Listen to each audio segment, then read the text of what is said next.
দেখো সোনামার জন্য ঝাল ছাড়া মাছের তরকারি করে দিয়েছি আজকে। যেটা আমি ঝাল মাছ আছে আর এখানে মুড়ো আছে, ঠিক আছে। আর যেটা আমি ঝাল খেতে পারি ও না। ঝাল খেতে পারে না অতটা। আর এখানে আছে মাছের আর এই যে তেল। দেখো এখানে আছে মাছের তেল, সবথেকে প্রিয় খাবার আমার এটা। এভি মাংস লাগে। বলো মাছ বলো, তার থেকে প্রিয় খাবার হচ্ছে মাছের তেল, ঠিক আছে। আর এখানে এখানে হচ্ছে আলু সিদ্ধ মাখবো বলে এই যে দেখো লঙ্কা, বড়ি ভাজা আর লবণ। আচ্ছা এখানে আসো। এটাতে আছে আমাদের বড়দের, একটু দূর থেকে না বোঝা যাচ্ছে না। এটাতে আছে মাছ মুড়ো একসঙ্গে বড়ি দিয়ে আলু দিয়ে ঝোল, ঠিক আছে। এটা বড়দের আর এটা হচ্ছে বাচ্চাদের। এটা 2 মেয়ে। আর এখানে আছে সাদা ভাত।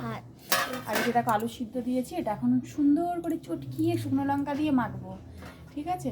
তো আজকের মেনুটা কেমন লাগলো অবশ্যই কমেন্ট করে জানাবেন। আর এই যে মাছের তেলটা আমি একটু বেগুন দিয়েছি, পেঁয়াজ দিয়েছি, লঙ্কা দিয়ে বানিয়েছি, আর কিচ্ছু না। মাছের তেল আমার খুব ভালো লাগে খেতে। টাটা। তো এই যে দেখো ঝোলটা কিন্তু খুব সুন্দর হয়েছে। হ্যাঁ, আর মাছের তেল দিয়ে গরম গরম ভাত খেতে কিন্তু দারুণ লাগে, দুর্দান্ত লাগে। তা তোমার কি প্রিয় এখানে বলো? আমার কোনটা ভালো লাগলো? এখানে সব থেকে প্রিয় তো মাছের তেলটা। মাছের তেল। আর এটা এটাও আমার খুবই ভালো লাগে। তাই চলো তাহলে টাটা।